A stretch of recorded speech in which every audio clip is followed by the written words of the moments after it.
small bud at the base of a meadow grass.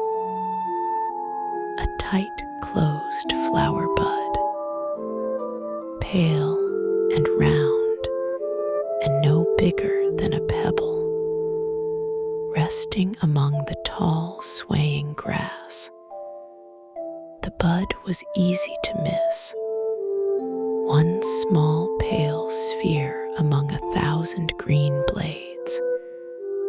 But Barnaby's slow eyes caught it, drawn by its shape and stillness among the moving grass. The bud was closed tight, its petals folded inward like a tiny fist, keeping something secret inside.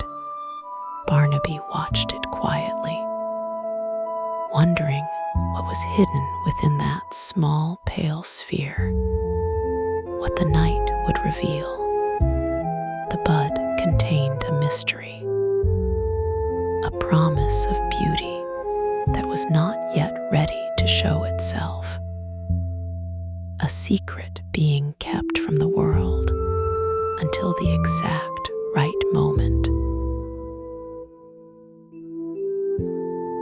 The meadow grass swayed around the bud, silver waves rolling past. But the bud remained still, closed and patient, waiting for the right moment, waiting for the deepest part of the night to begin its slow show. The bud was not moved by the wind. It stayed fixed to its stem, a tiny anchor of stillness in the moving sea of grass, waiting for its time to unfold.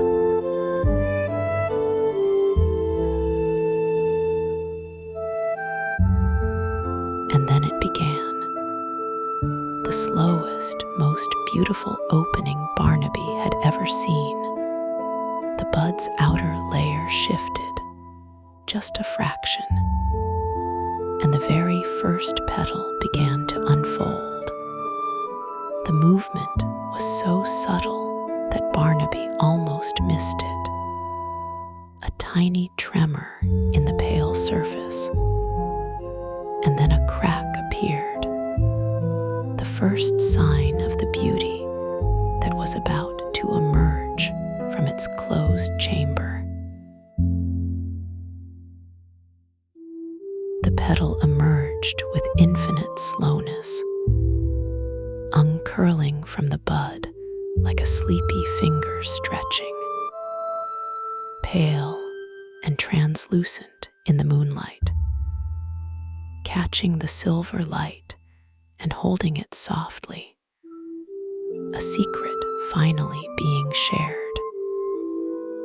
The petal unfurled with the patience of something that had all night to complete its task, a slow reveal that honored the beauty of the flower by taking its time.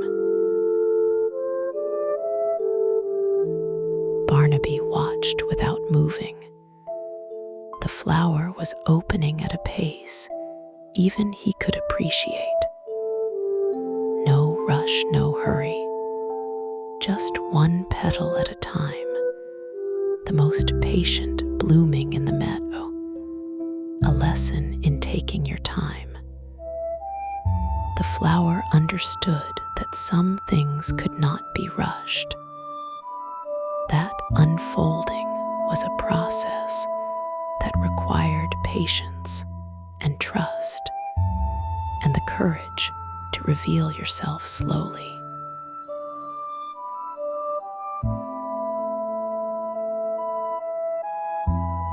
More petals followed, each one unfolding in its own time, revealing the flower layer by layer.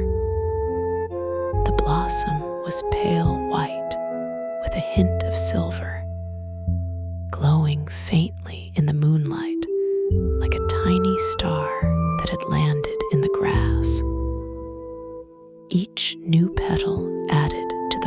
flower's beauty, the blossom growing more complete with every slow movement, a picture being painted one brush stroke at a time.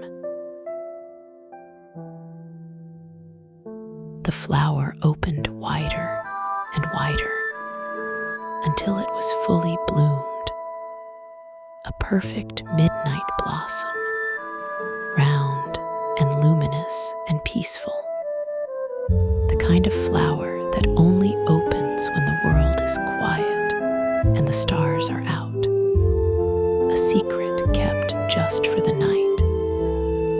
The fully opened flower was a revelation, a circle of pale petals surrounding a center of soft gold, a face turned up to the moonlight as if drinking the silver light. Barnaby felt a wave of calm wash over him. The midnight blossom was made for this moment, for this quiet night, for this sleepy sloth watching from the grass. The universe had arranged everything perfectly. The flower had chosen this exact night to bloom, and Barnaby had chosen this exact night to watch. A coincidence that felt like destiny.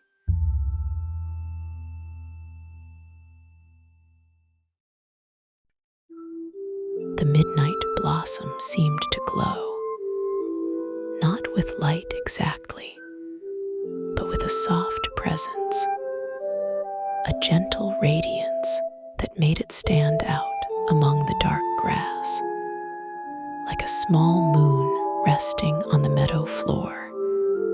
The flower had its own light, a pale luminescence that seemed to come from within, as if the moonlight had entered the petals and was shining its way back out.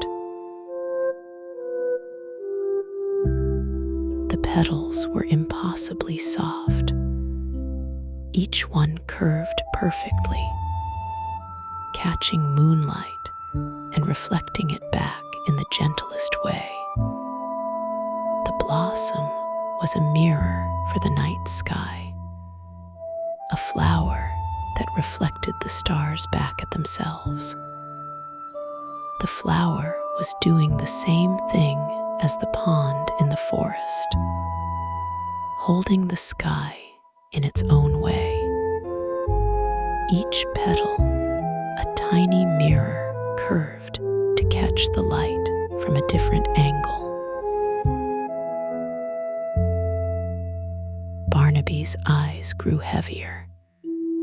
The glow of the midnight blossom was a lullaby for the eyes, so soft to look at, so easy to rest with, the flower's quiet beauty asking nothing of him, just existing beside him in perfect stillness. The blossom was a reminder that the most beautiful things in the world were often the quietest, that you did not need to be loud to be noticed. That softness had its own kind of power.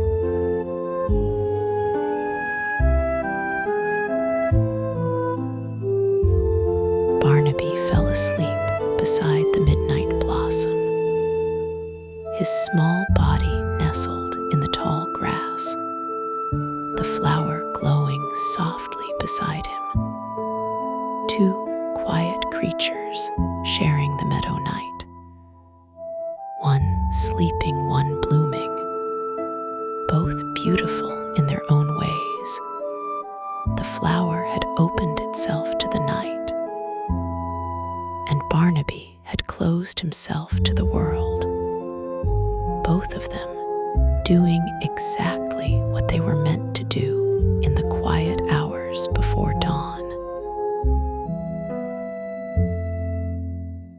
blossom held its bloom through the night, pale and luminous among the swaying grass. A flower that chose the darkest hours to show its beauty, teaching the meadow that the night has its own kind of light. The midnight blossom would close again before morning, folding its petals back into a tight bud, keeping its beauty safe until the next night came to call it forth again. Barnaby slept, the midnight blossom keeping watch beside him, its pale petals reflecting the stars, its quiet glow a companion to his dreams. The little sloth and the night flower, both of them beautiful in the darkness, both of them doing what the night asked of them, sleeping and shining, one in quiet slumber, one in silent bloom, two expressions of the same peaceful truth, that the night was made for rest and beauty and the slow unfolding of all gentle things.